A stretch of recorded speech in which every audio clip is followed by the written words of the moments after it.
Now we have to start with the today's topic later Vedic age. अच्छा letter Vedic as इसमें क्या देखना है हमें? ये द पीरियड हुआ था, द पीरियड कौन सा पीरियड की बात कर रहे हैं? The period between the 1000 BC to 600 BC. इसे क्या बोला जाता है? लेटर वैदिक पीरियड. अंडरलाइन करें इस टर्म को, ठीक है. We know that about this age through the book that were composed during the period. अच्छा देखो और भी वेदा, चारों वेदा थे ना. तो एक तो ऋग वेदास हमने पढ़ा, उसके बाद देखो समावेदा, समवेद. इसमें क्या होता है? इसमें collection of music versus. Versus का मतलब होता है छंद फ्रॉम द ऋग वेदा. फिर आता है यजुर्वेद. यजुर्वेद में क्या रहते हैं? मंत्र हैं और बहुत सारे ऋतुल्स. ऋतुल्स का मतलब होता है रस्म रिवाज फॉर द सेक्रीफाइस. ये यजुर्वेद में है. और लास्ट में आता है अर्थवेद, जो क्या जिसके अंदर चांट्स. चांट्स का मतलब क्या होता है? मंत्र. टू क्योर डिसीजेस मतलब बीमारी को भगाने के लिए. और वर्ड ऑफ डेंजर, ये सब किसके अंदर रहता है? अर्थवेद. अच्छा उसके बाद में जो महाभारत और Ramayana were also written during this age. कब लिखी गई थी? ड्यूरिंग दिस एज लिखी गई थी. They tell us about the political and the social setup of that period and are considered as the religious text. इस एज को हम क्या कह सकते हैं? एपिक एज भी बोला जा सकता है, क्योंकि इसके अंदर दो बड़े एपिक लिखे गए. कौन से? एक तो महाभारत और एक रामायण. चलिए बात करते हैं थोड़ा सा पॉलिटिकल ऑर्गेनाइजेशन के बारे में. चलिए अब इसके बाद में पॉलिटिकल ऑर्गेनाइजेशन में each tribe now occupied a fixed territory which was named after the tribe. Okay, तो जो tribe often fort over the territory, the term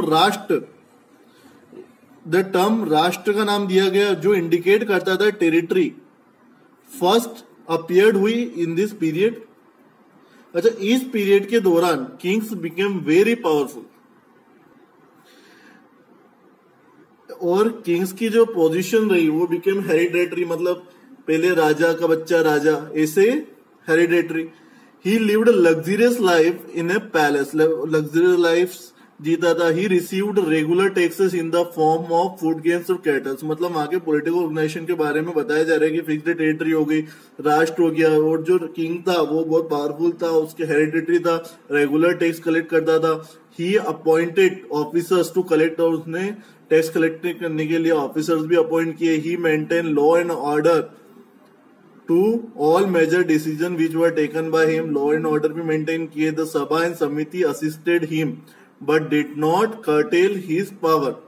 सभा और समितियां भी बनाई गई वहां पे. He formed various sacrifices to prove this strength and power. और क्या बनाए गए? He performed various sacrifices to prove, मतलब काफी तरह के सैक्रिफाइसेस वहां पे परफॉर्म्ड होते थे जिससे कि उस किंग के स्ट्रेंथ और पावर का परिचय दिया जाता था.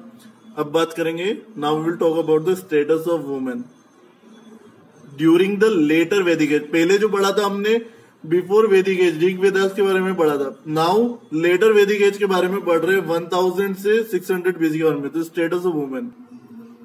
अब इसमें लेटर वैदिक एज में क्या हुआ? जो स्टेटस ऑफ वुमेन, अब देखो यहाँ पे वुमेन का जो एजुकेशन है, जो उसका फ्रीडम है, काफी ज्यादा अफेक्टेड हुआ लेटर वैदिक एज पीरियड में. देखो there drastic change in the position of women.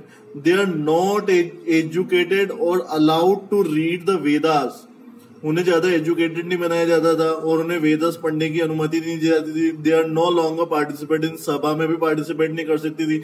Child marriage and sati come into existence. और अब लेटर वैदिक एज के दौरान child marriage, sati system already discuss कर चुके हैं, ये आ गया था एग्जिस्टेंस में. Widow remarriage was strongly oppose किया जाता था कि विडो वापिस शादी नहीं होगी.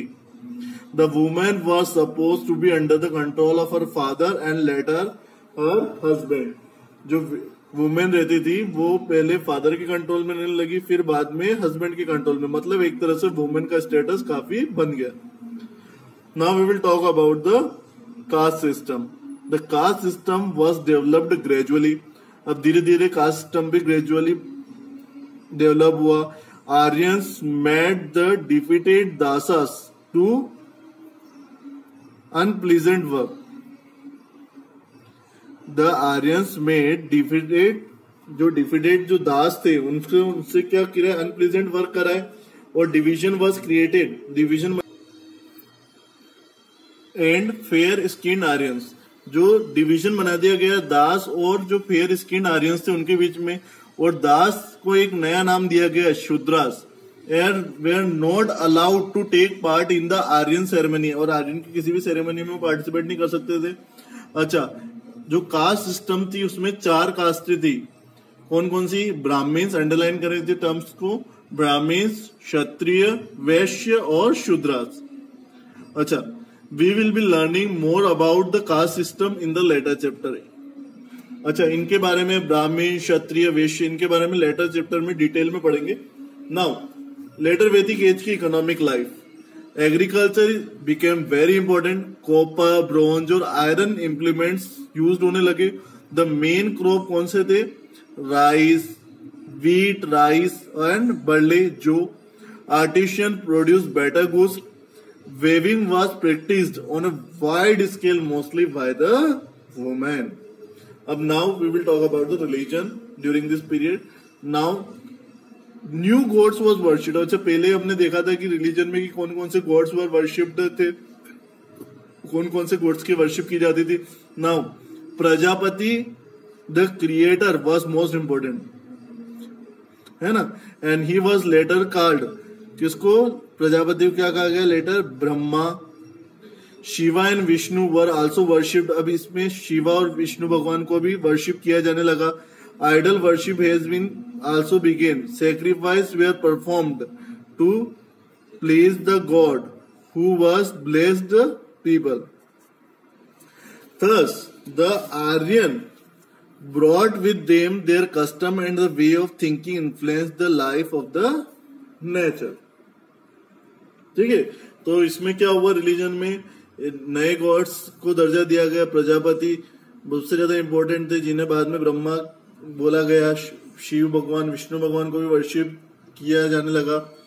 सेक्रीफाइसेस करने लगे उनके लिए, उनको खुश करने के लिए। चलिए नेक्स्ट, मेगालिथिस। द वर्ड मेगालिस ये कहां से आया? ग्रीक वर्ड है, जिसका ग्रीक वर्ड मेगास, और लिथोस का मतलब होता है ग्रेट स्टोन। मेगालिथ एक लार्ज स्लेब ऑफ स्टोन, ये क्या बड़ा सा स्टोन है जो क्या काम में आता है? Use to mark the burial site, जो दफन किए हुए रहते थे ना साइट्स, उनको मार्क करने में काम आता था। The numerous megaliths have been found in, और ये कहाँ पे पाया गया? Karnataka, Andhra Pradesh, Maharashtra, Kerala, Kashmir and north east. अच्छा, megalith burial, the bone of dead person were placed in the urn. The megalith burial मतलब जिन्हें दफन किया जाता था, द बोन ऑफ डेड, उनको कहा? गड्ढे में रख दिया जाता था। They placed in the urn, sorry, उनको कलश में भर के रखा जाता था। जो बोन्स थी डेड पर्सन, आज हमारे अस्थियां को क्या करते हैं? कलश में रखते हैं, है ना। तो the earn was buried and surrounded by the circle of vertical stone. ठीक है, a large horizontal stone formed the capstone. If the peat burial is a circle of large stone, it is called peat circle. ठीक है, if the peat head heap of stone, मतलब जहां पे ढेर हो जाए स्टोन्स का, piled on the top, उसे क्या बोला जाता था? कैरिंग। अच्छा, अनलाइक द न्यूलिथिक बैरियल, जो न्यूलिथिक पीरियड में जो दफन किए जाते थे वो इन द हैबिटेशन एरिया में, पर जो मेगालिथिक बैरियल जो थे उनको ऑक्यूपेशनल एरिया से बाहर अवे रखा जाता था। और जो ग्रेव गुड्स थे like pottery, ornaments, weapon were also found, वहां पे ये भी मिले गए। Pottery was of black and red variety. Weapon consist of iron x, और जो वेपन भी मिले वहां पे जो कंसिस्ट थे iron x, spades and daggers. Ornaments were made of कार्नेलिन्स, और जो वहां पे जो ऑर्नामेंट्स बनाए गए वो किससे बने थे? मेड ऑफ कार्नेलिन और गोल्ड से। कुछ जो कॉपर थे were also put in the grave, grave में भी रखे जाते थे। Sometime the horse skeletons and equipment भी वहां से, हॉर्स के स्केलेटन मतलब हड्डियां और इक्विपमेंट्स भी वहां से पाए गए।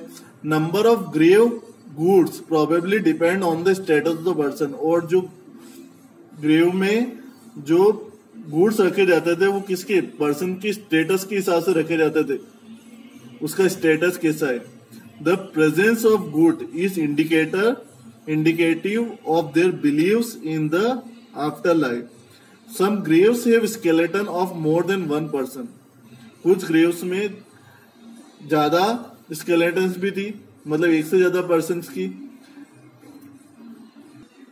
ऐसा सजेस्ट किया जाता था कि जो मोर than one person skeletons found होते थे वो सेम फैमिली के होते थे, उन्हें एक साथ बरीड किया जाता था सेम प्लेस पे, है ना, buried at the same place. The people who died later were got in through portals.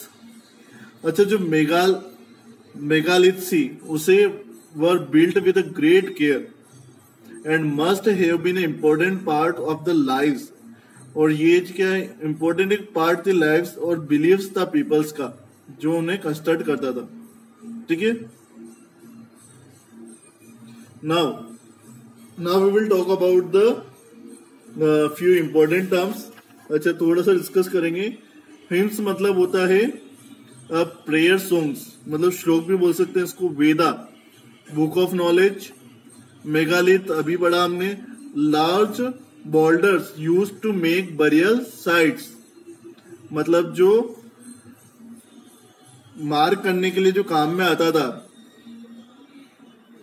जो बरियल साइट रहती थी उस पर मार्क करने के लिए जो काम में आता था वो क्या था? मेगालिथ। अच्छा, कल्चर तो सभी जानते हैं, कल्चर क्या होता है? जो custom, beliefs and the way of life of particular group, है ना, हमारे ट्रेडिशंस। अच्छा, इंडो आर्यंस, दो आर्यंस जो हमारे यहाँ बाहर से आए थे, जो हमारे यहाँ सेटल्ड हो गए इंडिया में, इंडो आर्यंस कहा गया उन्हें। अच्छा, बली वॉलंटरी, किसी को मतलब स्वेच्छा से कुछ ऑफर करने को एक टर्म बोला जाता है बलि।